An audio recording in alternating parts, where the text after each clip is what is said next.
Radio Clarín. Radio Clarín de Colombia.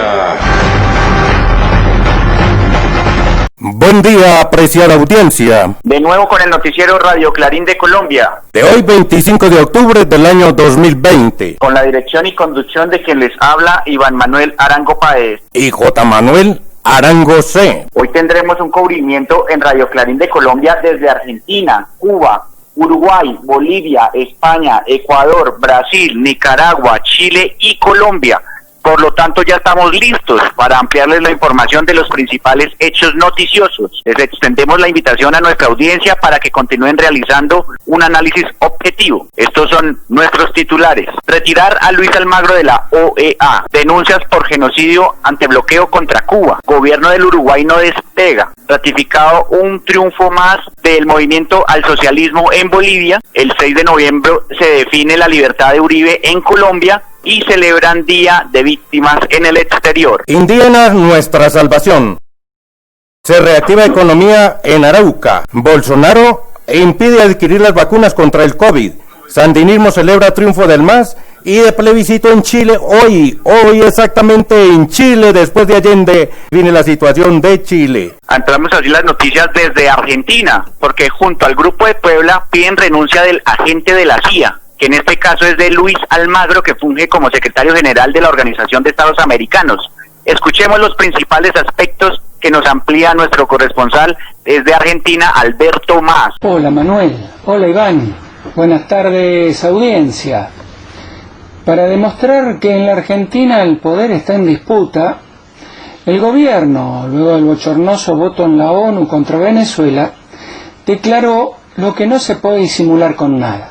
Pero terminó diciendo que no vota con el cipayo Grupo de Lima y exigió, junto al Grupo de Puebla, la renuncia del agente de la CIA, Luis Almagro, a la Secretaría General de la OEA, por la actuación que este verdadero Ministerio de Colonia de Estados Unidos tuvo en el golpe contra Evo Morales, y participaron este viernes en el encuentro virtual del Grupo de Lima, donde se repudió el genocida bloqueo a Cuba. Pero la derecha está muy activa, a tal punto que la diputada macrista Patricia De Ferrari atacó al dirigente social Juan Grabois, amenazándolo públicamente en un tuit donde se preguntaba si faltaba mucho para que aparezcan los Falcon Verdes para impartir la justicia a la medida ideológica de Grabois y su compañía, haciendo aquí referencia a los autos donde se movilizaban en dictadura las patotas de secuestradores responsables de que tengamos 30.000 desaparecidos. Esto porque Grabois es el abogado de la hermana de un terrateniente, el ministro de Macri, que decidió donar el 40% de sus tierras a proyectos sociales y ecológicos. La pandemia es el otro frente de batalla. El presidente Alberto Fernández acaba de ampliar la cuarentena en todo el país, pero de la ciudad de Buenos Aires, manejada por el socio de Macri con aspiraciones presidenciales, Horacio Rodríguez Larreta, ya está autorizando a funcionar bares en lugares cerrados, gimnasios, piletas de natación y las clases presenciales en los últimos años de las escuelas. Veremos cuál es la respuesta del gobierno nacional este lunes a esta desobediencia, cuando la ciudad de Buenos Aires ya tiene el récord de muertos por COVID de 2.157 personas por millón de habitantes. Pero esta es la política diseñada por la embajada norteamericana y aplicada por la oposición neoliberal. Desde Argentina, para Radio Clarín de Colombia, habló Alberto Mas. Gracias, Alberto, y nos vamos para Centroamérica.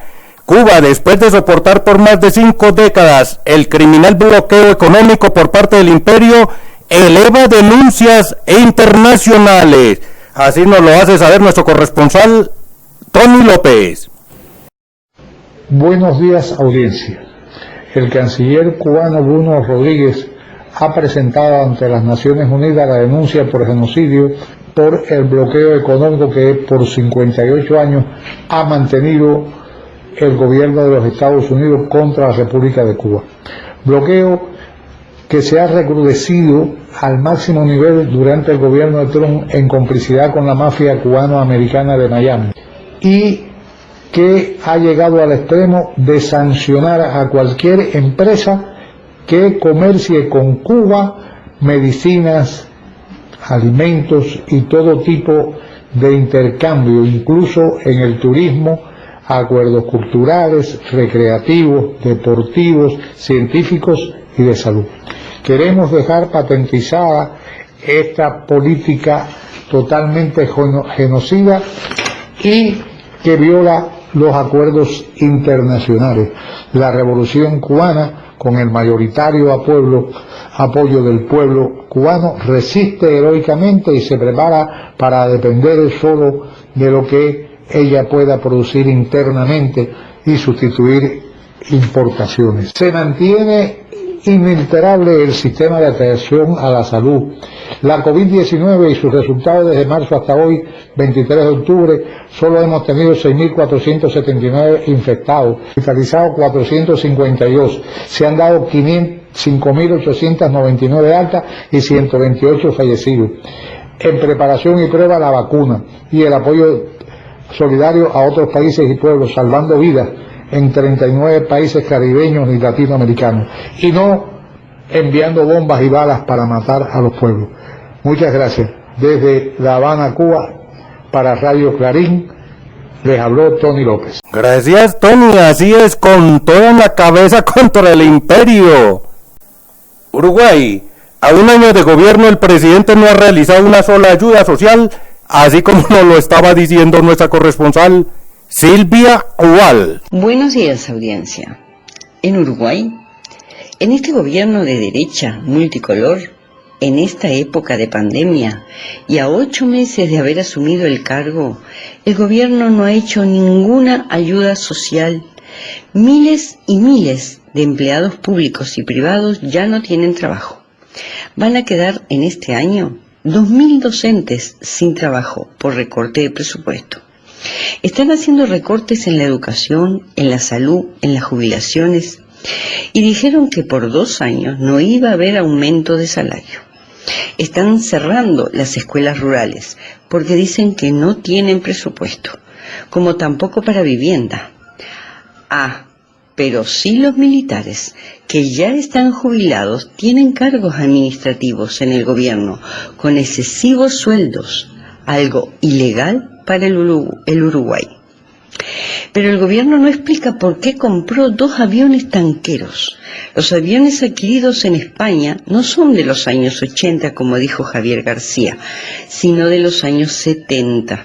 Y su vida útil está al límite. Además, no son de transporte, son de reaprovisionamiento de combustible en el aire. Una tarea innecesaria en Uruguay.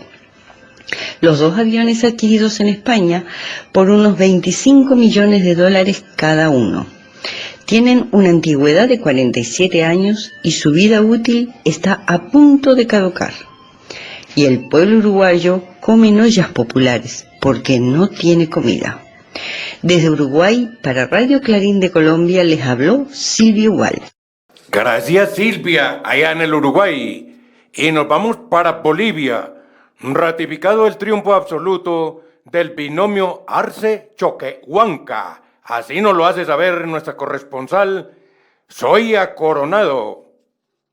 Buenos días. Concluido el cómputo oficial al 100% de los votos emitidos el pasado 18 de octubre en el Estado Plurinacional de Bolivia, el triunfo absoluto es del binomio Arce-Choquehuanca del Movimiento al Socialismo, quienes obtuvieron el 55.10% de la preferencia electoral, consagrando como el nuevo mandatario electo a Luis Arce Catacora, quien gobernará con una mayoría en el Parlamento, garantizando así la gobernabilidad al país.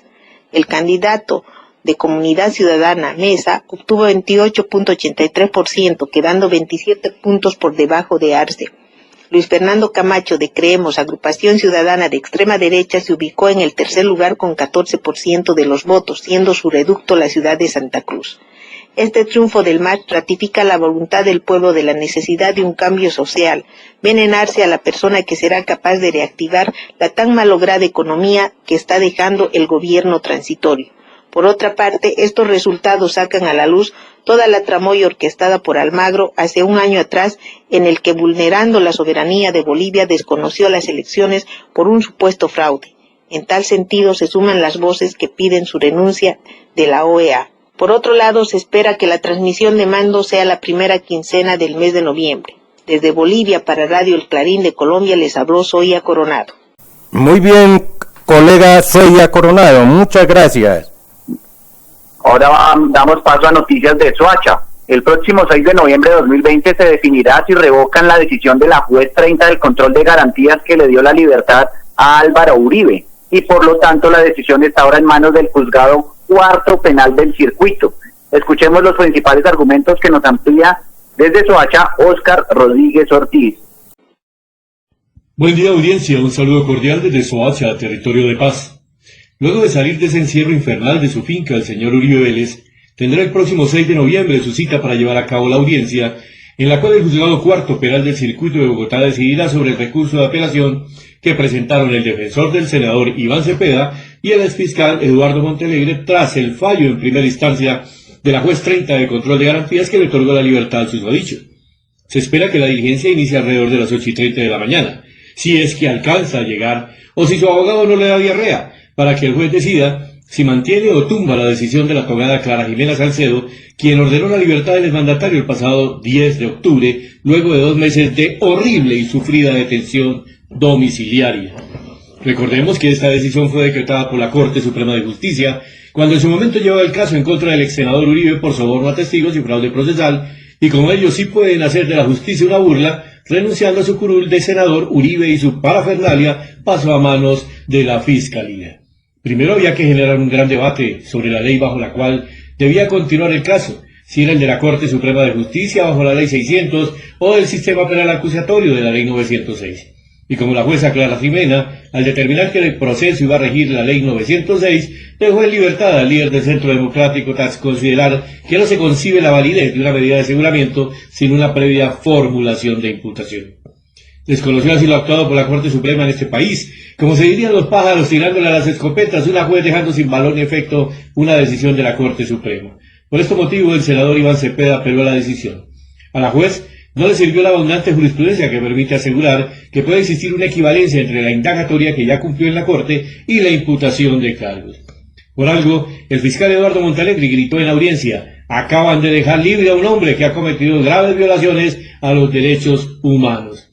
Esperemos si el juez cuarto tiene la gallardía con G de obrar conforme a la ley. Desde el municipio de Soacha para Radio Clarín de Colombia, les habló Óscar Rodríguez Ortiz y con la mente abierta vive feliz. Gracias, amigo Óscar, ojalá así sea, ojalá la justicia en Colombia opere en derecho y no falle en política y peor en compadrazgo, porque usted y yo, como la querida audiencia en Colombia e internacional, casi que podemos decir que ya se sabe el fallo. Eso del fallo ya está casi que cantado. Y nos vamos para España. En el exterior es muy importante la conmemoración del Día de las Víctimas. Claro, no las víctimas de allá, las víctimas de Colombia en el exterior celebran próximamente su día y así nos lo hace saber nuestro corresponsal, amigo y compañero Luis Carlos Acero Nova. Buenos días para toda nuestra audiencia. Nos encontramos aquí con Leonora Castaño Cano, quien nos va a hablar acerca de la conmemoración del Día de las Víctimas. Cuéntanos, Leonora, ¿qué están pensando? Para las víctimas en el exterior es muy importante la conmemoración del Día de las Víctimas. Como bien sabemos, el 9 de abril se decreta ese homenaje a las víctimas. Por razones del COVID, este año no se conmemoró.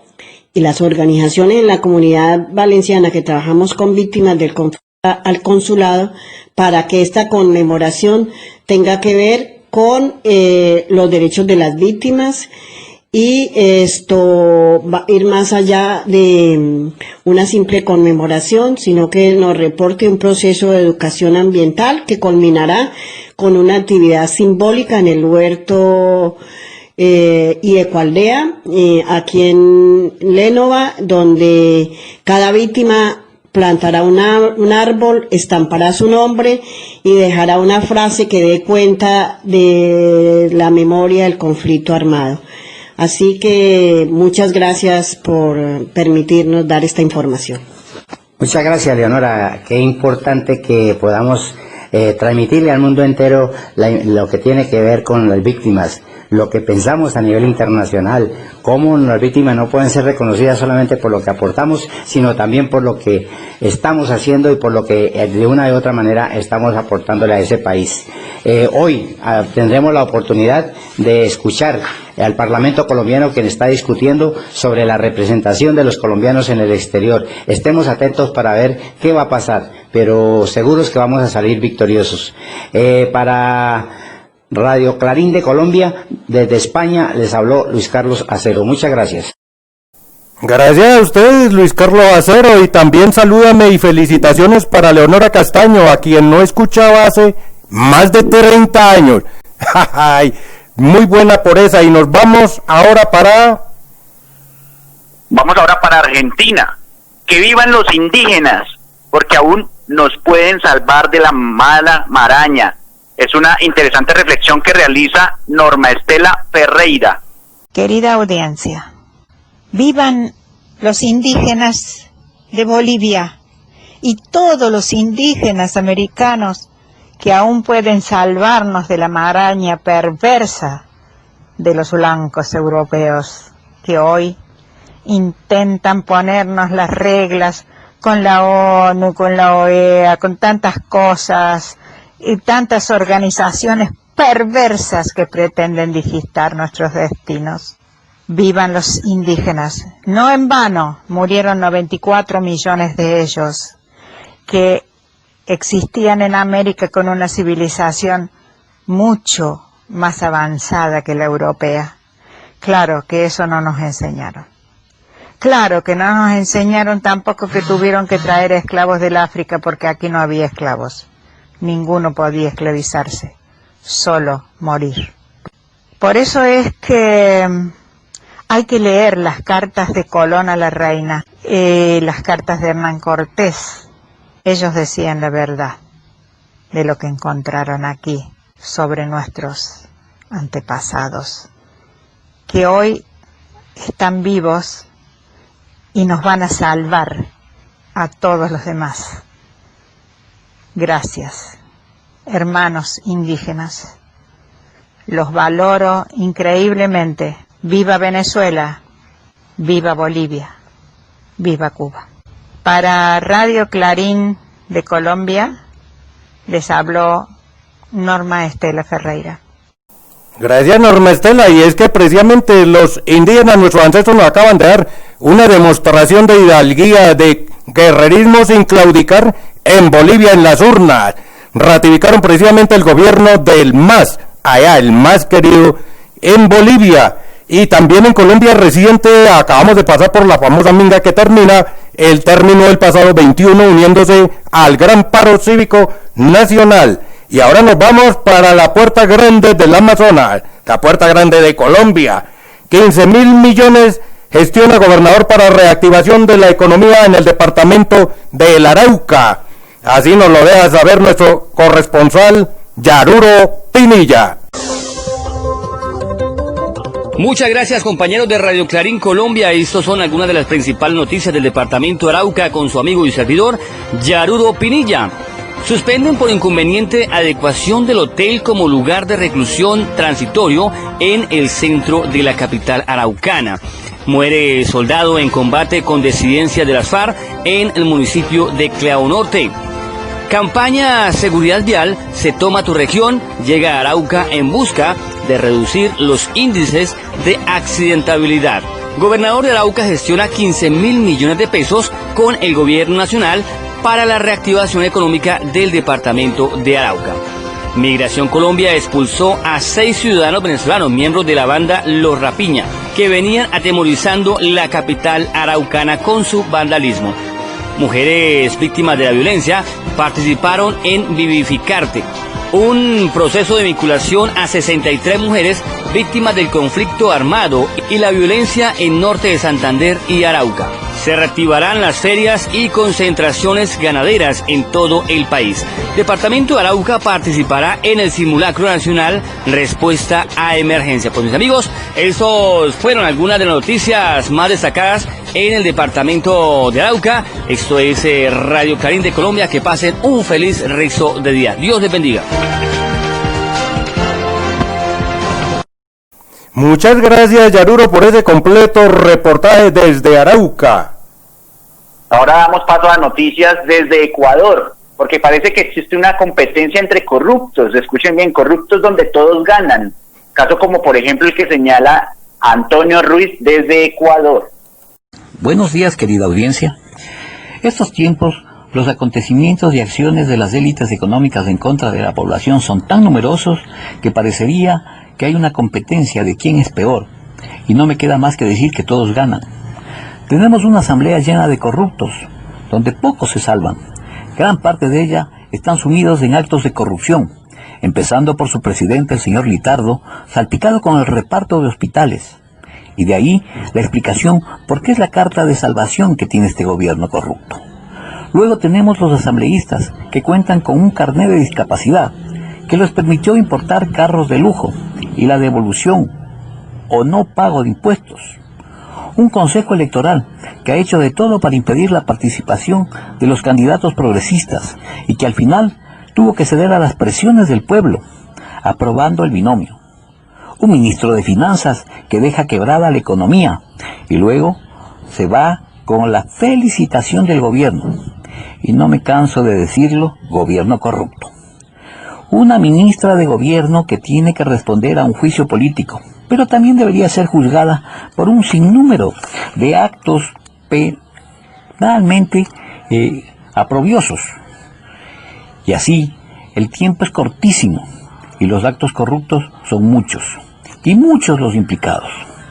Lo triste de todo es que no hay un solo caso que esté investigado y juzgado, al contrario de los inocentes, que en tiempo récord en el mundo ya tienen sentencia ejecutoriada y no hay una sola prueba que respalde esta injusticia.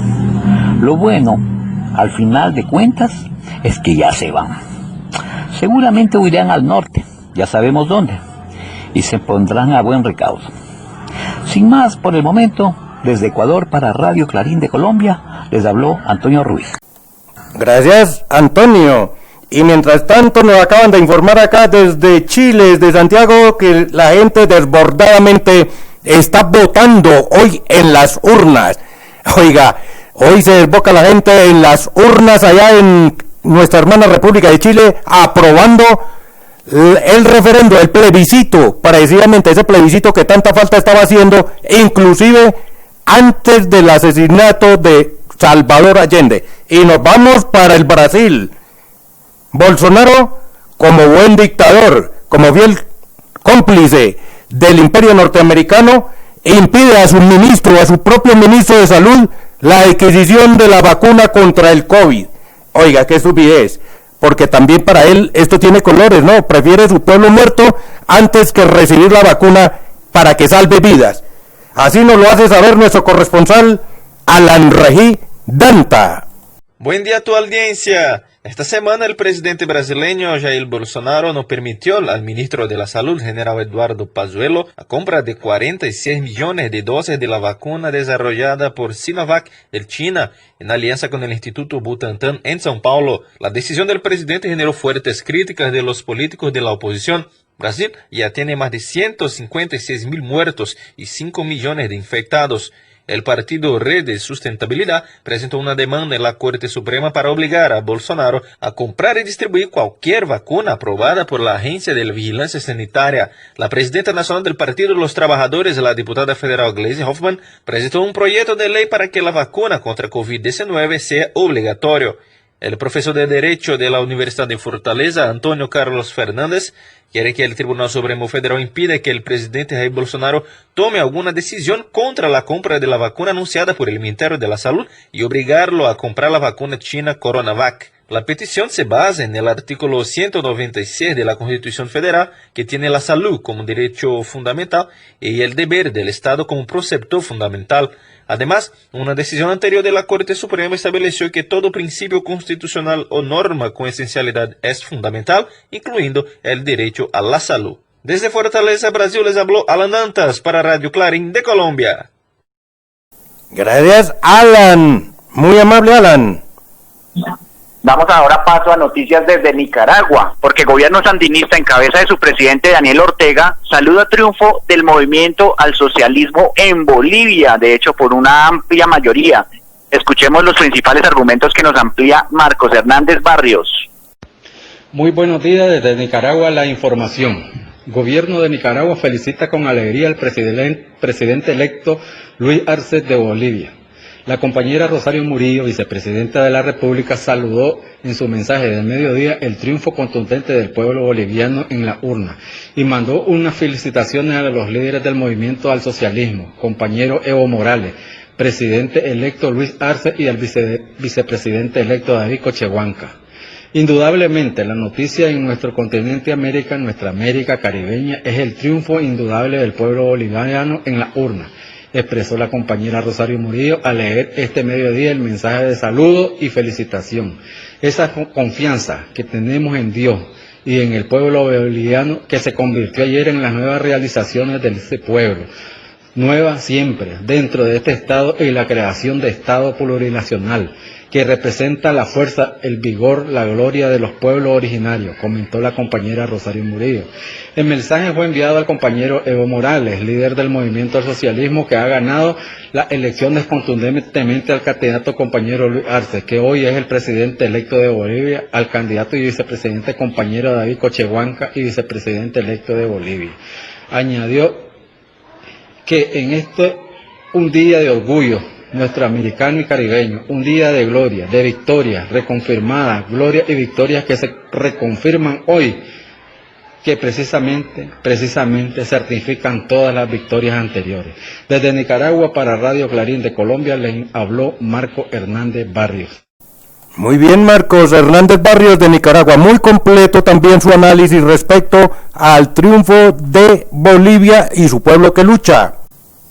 Damos ahora inicio a noticias de Chile, porque hoy se realiza el plebiscito en medio de una tragedia por tantos muertos, prisioneros, crímenes de Estado. Nos amplía la información Enrique Sáenz.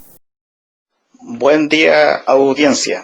El plebiscito a realizarse el 25 de octubre en Chile, se realizará en medio de una tragedia. El día 18 de octubre fue asesinado el joven Aníbal Villarroel en la población La Victoria en Santiago. Este plebiscito se desarrolla en ese contexto y después de una brutal impunidad que ha reinado durante un año sobre los crímenes contra la humanidad perpetrados durante el estallido social. Se realiza con 3.000 presos políticos, con 35.000 personas judicializadas, con más de 8.000 denuncias ante los tribunales por tortura, por violaciones a los derechos humanos, en las cuales solamente ha habido sentencia en una. Se realiza con 250 denuncias por abusos sexuales y violaciones perpetradas contra mujeres durante el estallido, con más de 35 personas muertas, 2 personas ciegas, 500 personas con trauma ocular. Ese es el cuadro de impunidad sobre el cual se realiza el plebiscito. Cabe señalar que faltan pocas horas, pocos días para saber cuál será la conducta y los resultados de este plebiscito. Lo más probable es que la opción apruebo, que es la opción que enarbola el progresismo con una parte de la derecha, sea la que gane. Aquí la duda será cuál será la conducta posterior a la votación.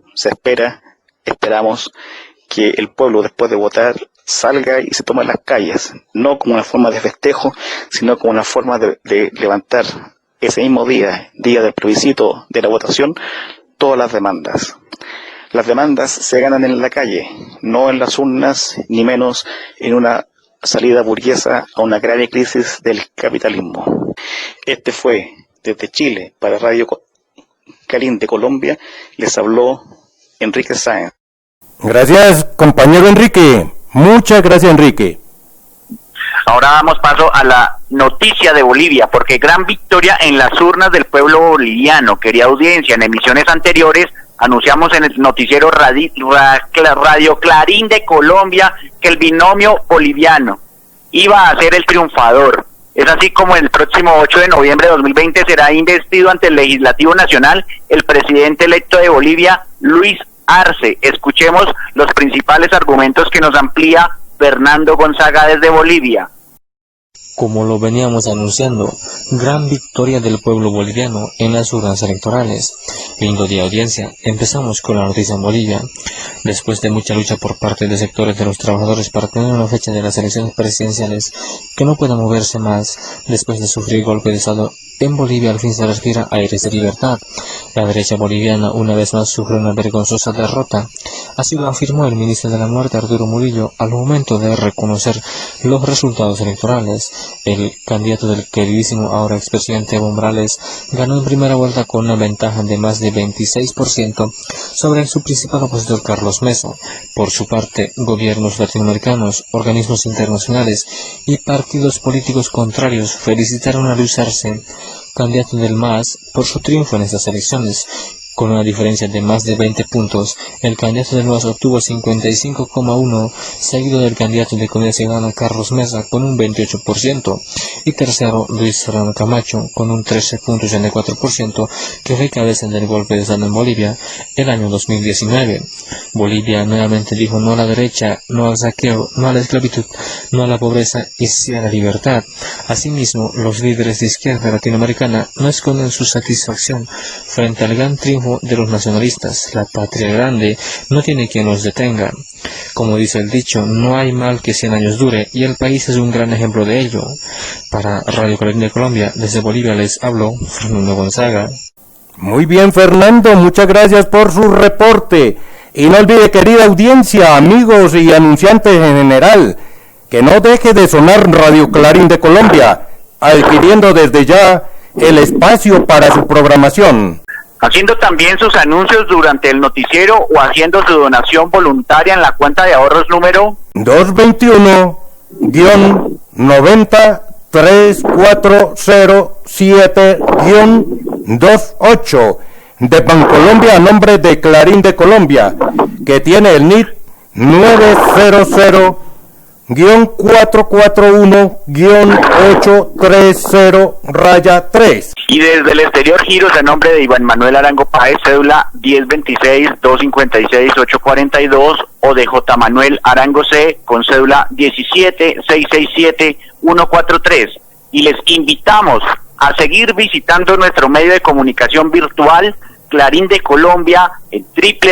www.clarindecolombia.info. Contáctenos en los WhatsApp más 57 311 261 3094 y más 57 311 448 9348.